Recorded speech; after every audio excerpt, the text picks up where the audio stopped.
In Savannah recently, dairy producers in the state of Georgia gathered under one roof to discuss the dairy industry. It was a time of fellowship and education as producers heard from experts about the many issues facing their industry. This conference is held every year in January.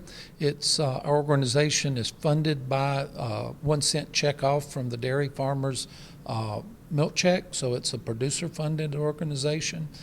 We on the program committee try to make sure that we choose speakers that have relevance to the current issues facing the dairy industry and can deliver that information in a format that the producers in attendance can take back home and apply in their business. One of the biggest issues that the dairy industry is facing is low prices, which has even prompted dairy closings all over the country and 2 major dairies to file for bankruptcy. However, there was some good news at the conference as producers got to hear about the 2020 outlook, in which prices are expected to be up, according to Covington, former CEO of Southeast Milk. Last year was a better year for them. Milk prices were up about $2 a hundredweight, and my current projection for 2020 is that blend prices in Georgia and other southeast areas will be up about $1.25 a hundredweight. So milk prices are moving up after some poor years in the past. That upward shift in prices can be attributed to an increase in demand for U.S. milk. Cow numbers are declining. Overall milk production last year was only up about 0.3%, but our demand was up actually even more. We had a real good year for domestic demand. It was up over 2%.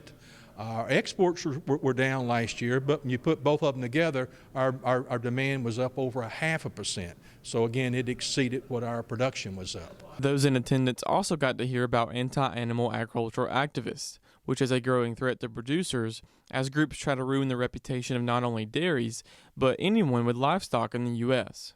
Unfortunately, there are groups and individuals out there who are opposed to what we do in animal agriculture and very aggressively working to undermine our reputation. So we spend a lot of time monitoring groups and different things they're doing on the farm, everything from protests, targeting transportation, targeting restaurant and retail brands to pressure them, trying to get hired on farms, really any way they can try to undermine the reputation and present a negative depiction of animal agriculture.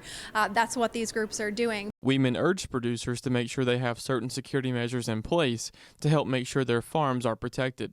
Anyone who has a farm, who's handling livestock in any way, should have some farm security procedures in place.